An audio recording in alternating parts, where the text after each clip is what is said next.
열왕기하 1장. 아합이 죽은 뒤에 모압이 이스라엘에게 반역하였다. 아하시야가 사마리아에 있는 그의 다락방 난간에서 떨어져 크게 다쳤다. 그래서 그는 사절단을 에그론의 신 바알세붑에게 보내어 자기의 병이 나을 수 있을지를 물어보게 하였다. 그때에 주님의 천사가 나타나서 디셉 사람 엘리야를 보고 사마리아 왕의 사절단을 만나서 이렇게 전하라고 명령하였다. 너희가 에그론의 신 바알세붑에게 물으러 가다니 이스라엘에 하나님이 계시지 않느냐? 그러므로 나 주가 말한다.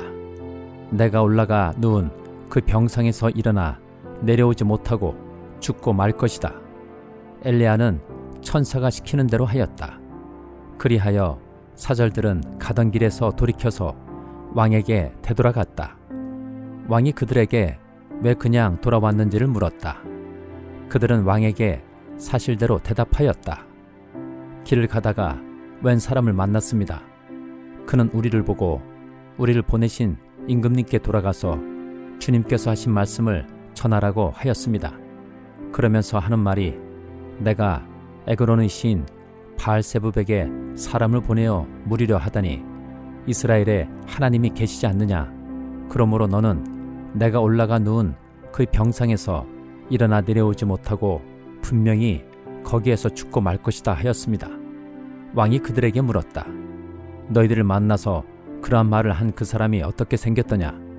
그들이 왕에게 대답하였다. 털이 많고 허리에는 가죽띠를 띠고 있었습니다. 그러자 왕은 그는 분명히 디셉 사람 엘리야다 하고 외쳤다. 그리하여 왕은 50부장에게 부하 50명을 딸려서 엘리야에게 보냈다. 그 50부장은 엘리야가 산꼭대기에 앉아있는 것을 보고 그에게 소리쳤다. 어명이요, 하나님이 사람께서는 내려오시오. 엘리야가 그 50부장에게 말하였다. 내가 하나님의 사람이라면 불이 하늘에서 내려와서 너와 내 부하 10명을 모두 태울 것이다. 그러자 불이 하늘에서 내려와서 그와 그의 부하 10명을 태워버렸다. 왕이 다시 다른 50부장에게 부하 10명을 딸려서 엘리야에게 보냈다. 그 50부장은 엘리야에게 말하였다. 어명이요, 하나님이 사람께서는 내려오시오. 엘리야가 그들에게 말하였다. 내가 하나님의 사람이라면 불이 하늘에서 내려와서 너와 내 부하 10명을 모두 태울 것이다. 그러자 하나님의 불이 하늘에서 내려와서 그와 그의 부하 10명을 태웠다. 왕이 세 번째로 또 다른 50부장에게 부하 10명을 딸려서 보냈다. 그 세 번째 50부장은 올라가서 엘리야 앞에 무릎을 꿇고 애원하며 말하였다. 하나님의 사람께서는 우리의 총을 물리치지 말아 주십시오. 나의 목숨과 어른의 종들인 이 10명의 목숨을 귀하게 여겨 주십시오. 보십시오. 하늘에서 불이 내려와서 이미 50부장 2명과 그들의 부하 100명을 모두 태워 죽였습니다. 그러니 이제 나의 목숨을 귀하게 여겨 주십시오. 그때에 주님의 천사가 엘리야에게 말하였다. 그와 함께 내려가거라. 그 사람을 두려워하지 말아라. 그리하여 엘리야가 일어나서 그와 함께 왕에게 내려갔다. 엘리야가 왕에게 말하였다. 주님께서 말씀하시기를 내가 에그론의 신 바알세붑에게 내 병에 관하여 물어보려고 사절들을 보내다니 이스라엘에 내가 말씀을 여쭈어볼 하나님이 계시지 않더란 말이냐? 그러므로 너는 내가 올라가 누운 그 병상에서 일어나 내려오지 못하고 죽고 말 것이다 하셨습니다. 엘리야가 전한 주님의 말씀대로 북왕국 이스라엘에서는 아하시야 왕이 죽었다. 그에게 아들이 없었으므로 그의 동생 여호람이 그의 뒤를 이어 왕이 되었다. 때는 남왕국 유다에서 여호사밧의 아들 여호람이 즉위하여 다스린 지 2년이 되던 해였다. 아하시야가 한 나머지 일들은 이스라엘 왕 역대지략에 기록되어 있다.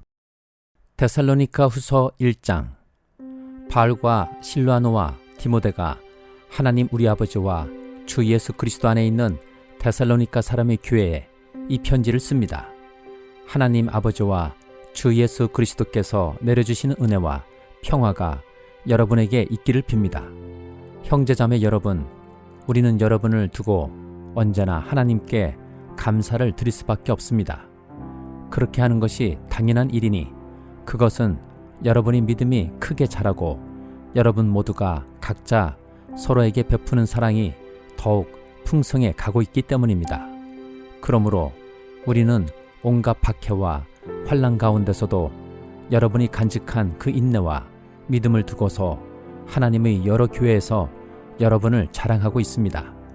이 일은 하나님의 공의로운 심판의 표현이 하나님께서 여러분을 하나님 나라에 합당한 사람이 되게 하시려고 주신 것입니다. 여러분은 참으로 그 나라를 위하여 고난을 당하고 있습니다. 하나님은 공의를 베푸십니다.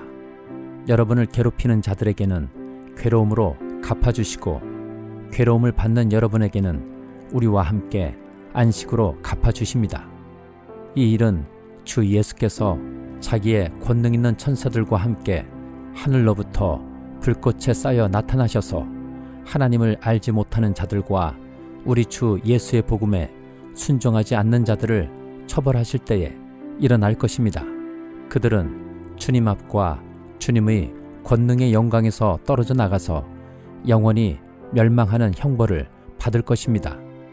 그날에 주님께서 오시면 자기 성도들에게서 영광을 받으시고 모든 믿는 사람에게서 찬사를 받으실 것입니다.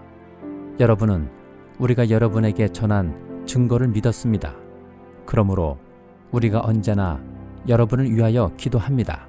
그것은 우리 하나님께서 여러분을 그의 부르심에 합당한 사람이 되게 해주시며 또 그의 능력으로 모든 선한 뜻과 믿음의 행위를 완성해 주시기를 비는 것입니다. 이렇게 해서 우리 하나님과 주 예수 그리스도의 은혜로 우리 주 예수의 이름이 여러분에게서 영광을 받고 여러분도 그리스도 안에서 영광을 받게 하려는 것입니다. 다니엘 5장. 벨사살 왕이 귀한 손님 1000명을 불러서 큰 잔치를 베풀고 그 1000명과 더불어 술을 마셨다. 벨사살 왕은 술을 마시면서 명령을 내려서 그의 아버지 느부갓네살 왕이 예루살렘 성전에서 가져온 금그릇과 은그릇들을 가져오게 하였다. 왕과 귀한 손님과 왕비들과 후궁들이 모두 그곳으로 술을 마시게 할 참이었다. 그래서 예루살렘에 있는 하나님의 집 성전에서 가져온 금그릇들을 꺼내서 왕과 귀한 손님과 왕비들과 후궁들이 그것으로 술을 마셨다.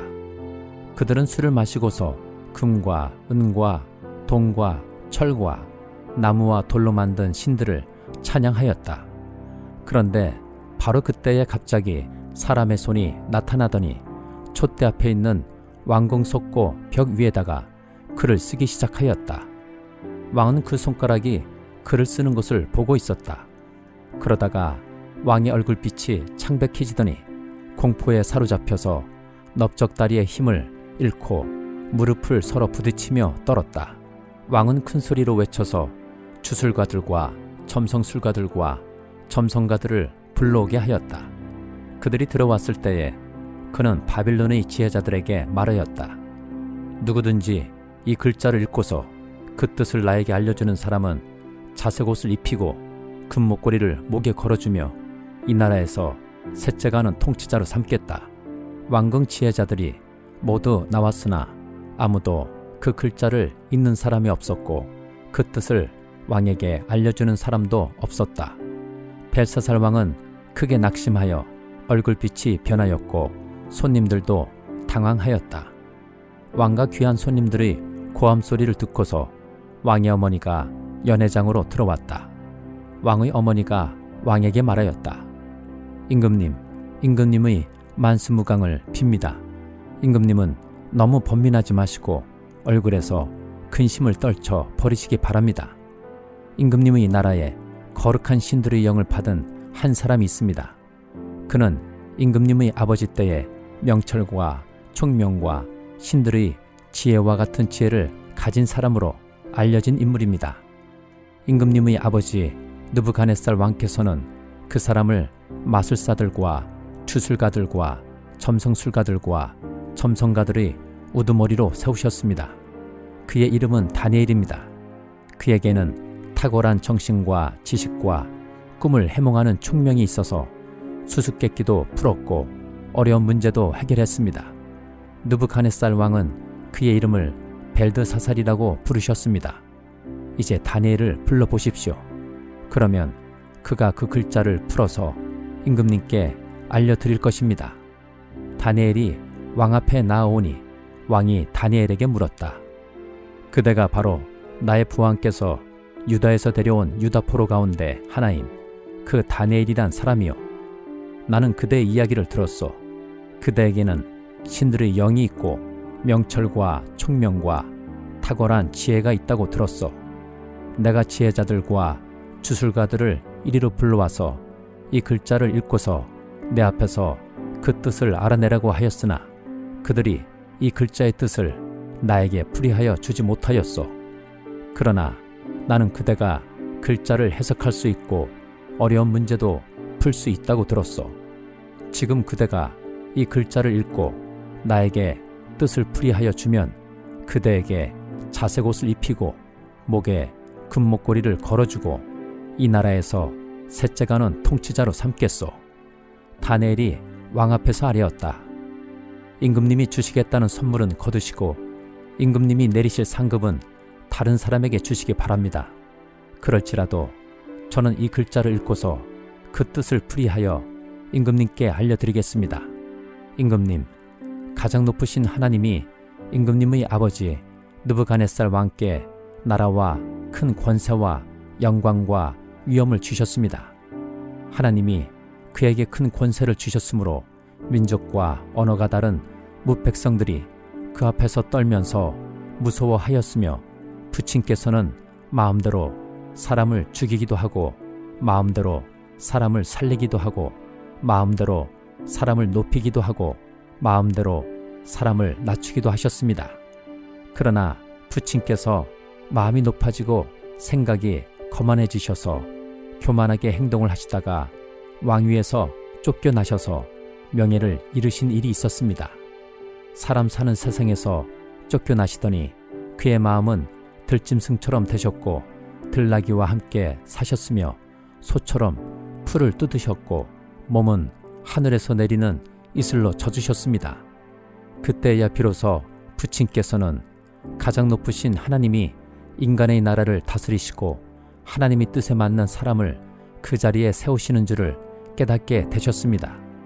느부갓네살의 아드님이신 벨사살 임금님은 이 모든 일을 하시면서도 마음을 겸손하게 낮추지 않으시고 하늘의 임금님이시오 주님이신 분을 거역하시고 스스로를 높이시며 하나님의 성전에 있던 그릇들을 가져오게 하셔서 임금님과 귀한 손님과 왕비들과 후궁들이 그것으로 술을 마시게 하셨습니다.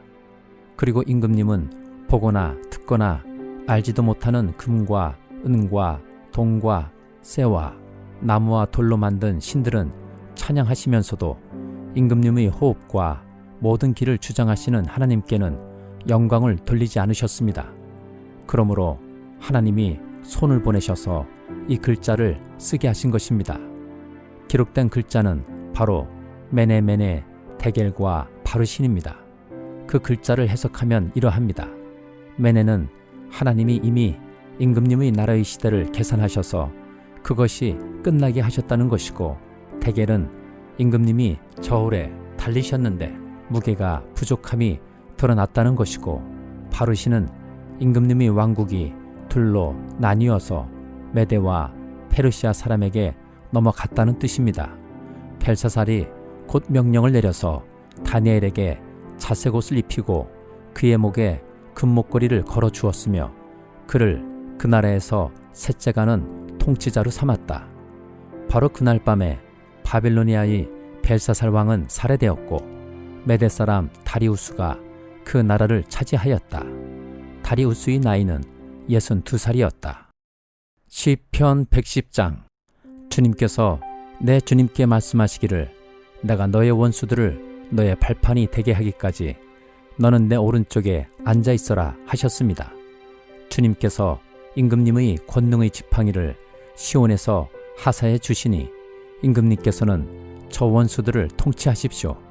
임금님께서 거룩한 산에서 군대를 이끌고 전쟁터로 나가시는 날에 임금님의 백성이 즐거이 헌신하고 아침동이 틀 때에 새벽 이슬이 맺히듯이 젊은이들이 임금님께로 모여들 것입니다.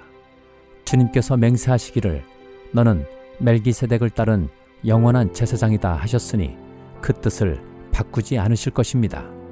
주님께서 임금님의 오른쪽에 계시니 그분께서 노하시는 심판의 날에 그분께서 왕들을 다 쳐서 흩으실 것입니다. 그분께서 문나라를 심판하실 때에 그 통치자들을 치셔서 그 죽음을 이 땅 이곳저곳에 가득하게 하실 것입니다. 임금님께서는 길가에 있는 시냇물을 마시고 머리를 높이 드실 것입니다.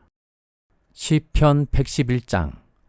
할렐루야, 내가 온 마음을 다 기울여 정직한 사람의 모임과 회중 가운데서 주님께 감사를 드리겠다.